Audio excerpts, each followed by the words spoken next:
ওই যেটা আপনি বললেন যে আমি আনতে চাইছি এর আগে আরেকজন নিয়ে আসলো, হুম, না ওইটা মনে হয় নাই। কারণ আমি তুফান দেখার পরে আমার কাছে যেটা ফিল হয়েছে যে হুম, এইটা জনরা একদমই আলাদা, আমারটার জনরা একদমই আলাদা।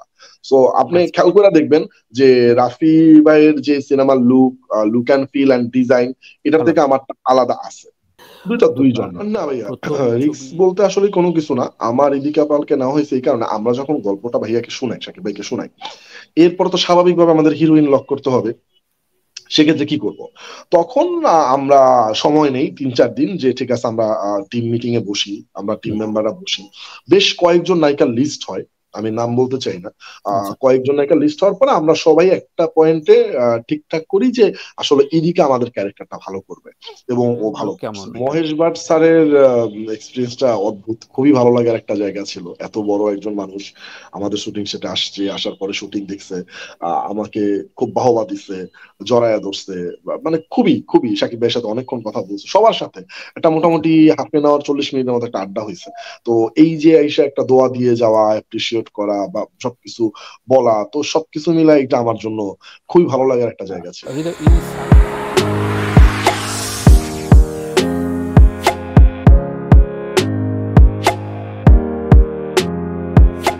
না, ফাইট বলতে কি দেখেন ভাইয়া, রণবীরের যে সিনেমাটার কথা নিয়ে মোটামুটি টুকটাক লেখালেখি হচ্ছিল, যে অ্যানিমেল, হুম, অ্যানিমেলও কিন্তু আপনি দেখছেন কিনা আমি জানি না, অ্যানিমেলও কিন্তু একটা ইংলিশ সিনেমার মোটামুটি পুরো হ্যাঁ, গল্প কপি না। হ্যাঁ, ভায়োলেন্স ডিজাইন কপি, ভায়োলেন্স ডিজাইনটা এরকম করছে আর কি। হ্যাঁ, তো হয় না যে আমার কাছে অ্যানিমেলের অথবা বিক্রামের, আমি কিন্তু শুরুতেই বলছিলাম যে ভায়োলেন্স ডিজাইন আমার কাছে খুব ভালো লাগছে। এর মানে আচ্ছা, এই না যে গল্প কপি অথবা একদম হুবহু ভায়োলেন্স ডিজাইন করা হয়েছে, বিষয়টা এরকম না।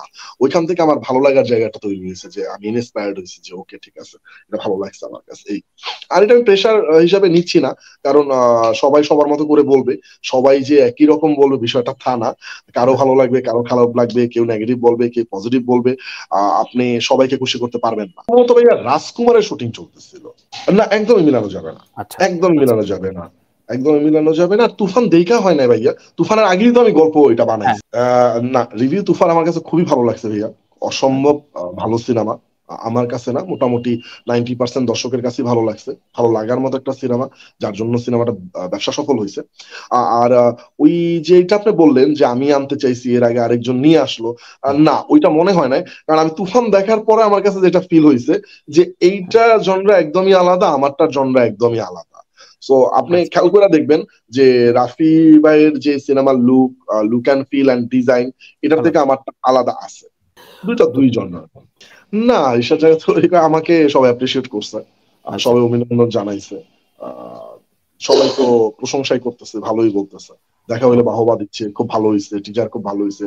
যখন ফার্স্ট লুক বের হয় তখনও বললো যে খুব ভালো হয়েছে। যখন সিনেমা সবাই জানাজানি হয় যে হ্যাঁ ঠিক আছে এবার সিনেমাটা শুটিং হবে, তখনও সবাই আর কি অ্যাপ্রিসিয়েট করলো। মানে কাছের যারা যারা আছে ফোন দিয়ে অথবা হ্যাঁ, হ্যাঁ, কারোর সাথে রাস্তায় দেখা হচ্ছে, হয় না, আমার অফিস নিকেতনে, নিকেতনে তো ম্যাক্সিমাম হুম, পরিচালক প্রডিউসারদের অফিস। তো যাইতেছি, দেখা হচ্ছে, সবাই অ্যাপ্রিসিয়েট করতেছে, বাহবা দিতেছে, ভালোই লাগে। ভাই আপনি বললেন না যে কোনো কাজই ছোট না। দেখেন অ্যাজ নির্মাতা আমি তো আসলে গল্প বলতে চাই, হুম, আমি তো গল্পটাই বলতে চাই। সেটা ছোট পর্দায় হচ্ছে ছোট একটা গল্প বলতেছি, বড় পর্দায় বড় পরিসরে একটা গল্প বলতেছি। এবার যদি আপনি ওয়েব ফিল্ম বলেন, ওয়েব সিরিজ বলেন, সেখানে কিন্তু আমি গল্পই বলতেছি। তো যদি আমি গল্প বলতে চাই, আমি নির্মাতা, আমি গল্প বলা আমার কাজ, সেটা যে কোনো প্ল্যাটফর্মে না হইতে পারে। আচ্ছা, সেটা আমি আগে সব নাটক করছি, এখন সিনেমা করতেছি, এর জন্য নাট ফিকশন করব না, অথবা ওই ফিল্ম বানাবো না, সিনেমার পর সিনেমাই বানায় যাব, বিষয়টা একদমই এরকম না। আমার কাছে এটা মনে হয় না, আমি এটা কখনোই বিশ্বাস করি না। ভাই আপনি একটা জিনিস খেয়াল করে দেখেন, আমাদের হাওয়া খুব সম্ভবত ঈদের সিনেমা ছিল না, যদি ভুল না করি। হুম, হাওয়া কিন্তু সিনেমা চলছে ভাইয়া। এখন বলতে পারেন যে একটা সিনেমা তো উদাহরণ হইতে পারে না, হ্যাঁ, আবার এইটাও আমার কাছে মনে হয় যে 5টা সিনেমা কিন্তু আসেও না, 5টা সিনেমা আমার কাছে মনে হয় না আসেও। সো ভালো গল্প, আমি আবারও বলি যে ভালো গল্প ভালো নির্মাণ হইলে সিনেমা চলবে ভাই, এটা ঈদ ছাড়াও চলবে, আমার আচ্ছা, বিশ্বাস এটা। দেখেন আপনি জওয়ান কিন্তু একটা আরেক দেশি সিনেমা, আমাদের এখানে কিন্তু ঈদ ছাড়া কিন্তু রিলিজ হয়েছে, হয়েছে, এখানে কিন্তু ভালোই বিজনেস করছে ওনারা। সো হ্যাঁ, হাওয়ার বেলায়ও ব্যতিক্রম কোনো কিছু ঘটে নাই, খুব ভালো বিজনেস করছে হাওয়া। সো এইরকম যদি ভালো গল্প দেওয়া যায়, দর্শকের পালসটা বুঝে, দর্শক আসলে আমার কাছে মনে হয় সিনেমা হলে বিনোদনের জন্যই যায়। ওই বিনোদনের জায়গাটা যদি ঠিকঠাক তৈরি করা যায় তাইলে আমার কাছে মনে হয় ভাইয়া সিনেমা চলবে, সেটা ঈদ ছাড়াও চলবে। আমার কাছে মনে হয় বাধাগ্রস্ত হবে না। আচ্ছা আহ যদি ভালো লাগে সিনেমা তাইলে আসলে সিনেমার গতিতে চলে যাবে। আচ্ছা আচ্ছা টিজার ভালো লাগছে, এরকম সিনেমা যদি ভালো লাগে সিনেমার গতিতে চলে যাবে বিশ্বাস। যদি দেশের পরিস্থিতি যদি জুলাইয়ের মতো যদি না হয় তখন তো আসলে সিনেমা দেখার পরিবেশটা থাকবে না। এটা এক একজনের তো আসলে এক এক প্রোডাকশন হাউসের এক এক রকম স্ট্র্যাটেজি।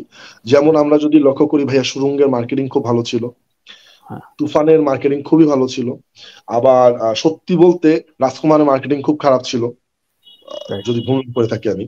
তো হুম মার্কেটিং আসলে এটা প্রোডাকশন হাউসের একটা পলিসি। ওনারা আসলে যে কোনো সিনেমারই, যত ভালো সিনেমা হোক যত খারাপ সিনেমা হোক, মার্কেটিং খুব বেশি জরুরি। একদম আহ, সব জায়গায় পৌঁছে দেওয়াটা আসলে খুবই জরুরি। একদম সব লোক জানতে হবে যে একটা সিনেমা আসতেছে, দেন একটা সিনেমা সাকসেস হওয়ার আমার কাছে মনে হয় অনেক বড় ভূমিকা রাখে। রিক্স বলতে আসলে কোনো কিছু না, আমার ইদিকা পালকে নেওয়া হয়েছে এই কারণে, আমরা যখন গল্পটা ভাইয়াকে শোনাই, সাকিব ভাইকে শোনাই, এরপর তো স্বাভাবিকভাবে আমাদের হিরোইন লক করতে হবে। সেক্ষেত্রে কি করব, তখন আমরা সময় নেই 3-4 দিন, যে ঠিক আছে আমরা টিম মিটিং এ বসি, আমরা টিম হুম, মেম্বাররা বসি, বেশ কয়েকজন নায়িকার লিস্ট হয়, আমি নাম বলতে চাই না। আচ্ছা কয়েকজন নায়িকার লিস্ট হওয়ার পরে আমরা সবাই একটা পয়েন্টে ঠিকঠাক করি যে আসলে ইদিকা আমাদের ক্যারেক্টারটা ভালো করবে, এবং ও ভালো করছে ভাইয়া। আচ্ছা ওইখান আচ্ছা থেকে নেওয়া হয়েছে, আর অন্য কোনো কারণ নাই যে প্রিয়তমার পরের সিনেমা প্রিয়তমা হিট করছে এর জন্য নেওয়া হয়েছে, বিষয়টা তা না। বিষয়টা আচ্ছা মনে হয়েছে যে ও ভালো করবে ক্যারেক্টারটা, আমাদের বিশ্বাস ছিল। এবং এটা আমার না, আমি, সাকিব ভাই, আমাদের টিম মেম্বার, প্রডিউসার, সবাই মিলে একটা ডিসিশনের জায়গায় আসা হয়েছে। অ্যাকশন ডিরেক্টর হচ্ছে আমাদের এজাজ মাস্টার। তো খুবই ভালো কাজ করে উনি। আপনি অনেক পপুলার একটা সিনেমাটার নাম হচ্ছে শুট আউট এট লক্ষণডালা, দেখছেন কিনা জানি হ্যাঁ না, হ্যাঁ খুব হ্যাঁ পপুলার দেখেছি সিনেমা। দেখেছি তো অনেক ভালো ভালো, যেমন নেটফ্লিক্স এর ফ্যামিলি সিজন 3 এরকম, মানে অনেক ভালো ভালো সিনেমা উনি করছেন। তো ওনার সাথে আমাদের বসা হয়, বসার পর আমি আসলে বেসিক্যালি আমি কি চাই, আমার ডিজাইন কিরকম করতে চাই, ওনার সাথে বসা হয়েছে, উনি ওনার মতো করে আর কি শুটিং করা যেটা হয় আর কি। মহেশ ভাট স্যারের এক্সপিরিয়েন্সটা অদ্ভুত, খুবই ভালো লাগার একটা জায়গা ছিল। এত বড় একজন মানুষ আমাদের শুটিং সেটে আসছে, আসার পরে শুটিং দেখছে, আমাকে খুব বাহবা দিচ্ছে, জড়ায়া ধরছে, মানে খুবই খুবই সাকিব ভাইয়ের সাথে অনেকক্ষণ কথা বলছে, সবার সাথে একটা আচ্ছা মোটামুটি হাফ 40 মিনিটের মতো একটা আড্ডা হয়েছে। তো এই যে আইসা একটা দোয়া দিয়ে যাওয়া, অ্যাপ্রিসিয়েট করা বা সবকিছু বলা, তো সবকিছু মিলাই এটা আমার জন্য খুবই ভালো লাগার একটা জায়গা ছিল। না, সার্ডেন বলতে এরকম ছিল ভাইয়া, আমরা যেই ফ্লোরে শুটিং করতেছিলাম হ্যাঁ তার পাশের ফ্লোরেই ওনারা শুটিং করতেছিল। তো আচ্ছা আমার ফ্লোরের বাইরে একটা সিকোয়েন্স ছিল, ওইটা করতেছিলাম। তো ওনাদের খুব সম্ভবত তখন মানে লাঞ্চ ব্রেক দিছে। তো হুম হুম ফ্লোরে লাঞ্চ করা হয় না, ওইখানে সিস্টেমটা হচ্ছে লাঞ্চটা করে হচ্ছে বাইরে। তো লাঞ্চ করতে আসার সময় তখন ওনারা দেখছে যেখানে শুটিং চলতেছে। হুম হুম তো উনি জিজ্ঞাসা করছে যে এখানে কাদের শুটিং চলে, বললো বাংলাদেশে একটা টিমের শুটিং চলে। তখন উনি একটু কিউরিসিটি আসলো ওনার যে বাংলাদেশের টিমের শুটিং চলে, ওকে ঠিক আছে। এই আচ্ছা উনি আসলো, আমরা তখন শুটিং করি, উনি দাঁড়ায় শট দেখতেছিল, বসেও না, আমি আমার পাশেই দাঁড়ায় ছিল। তো যখন কাট বললাম তখন আমার বললো হ্যালো, আমি পরিচয় দিল, আমি তো দেখা আচ্ছা অবাক আচ্ছা হয়ে গেলাম।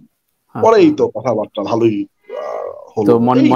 মনিটরি সিকোয়েন্স দেখেছে কিছু মানে হ্যাঁ হ্যাঁ, মনিটর সিকোয়েন্স উনি, আমি তো এই তো উনি শুটিং দেখছিল করতেছি। পেছন থেকে হ্যাঁ হ্যাঁ, উনি একদম পিছনেই ছিল, তো আমাদের তো খেয়াল নাই, সাকিব ভাই হ্যাঁ ক্যামেরার সামনে, আমি মনিটরে, উনি পিছনে দাঁড়ায় আছে। তো ওই শর্টকাট বলার পরে উনি পরিচয় দিল, বললো যে খুবই ভালো ভালো লাগলো, সেট খুবই ভালো লাগলো, বাংলাদেশের সিনেমা এখানে কেন শুটিং করতে আসছেন আপনারা, মানে হুম হুম অনেক রকম কৌতূহল আর কথা কি বললো, রিয়েল হিরো। মানে সাকিব ভাই হাইট হ্যাঁ হ্যাঁ হ্যাঁ সবকিছু মিলে তো একদম ডেফিনেটলি হিরোদের মতো। মানে ডেফিনেটলি আমরা বলতে পারবো না যে আসলে কোন দিক থেকে কম আছে, রাইট রাইট দেখতে রাইট শুনতে হিরোদের মতো। আবার উনি অ্যাক্টিংও দেখলো, তো অনেকক্ষণ কথা টথা বললো আর কি। খুব ভালো ছিল ভাইয়া, আমাদের অনেকবার বসা হয়েছে। আমার সিনেমাটা তো প্রায় এগ্রিমেন্টের, সাকিব ভাইয়ের সাইনিং এর 1 বছর পরে শুটিং করা হয়েছে, সরি।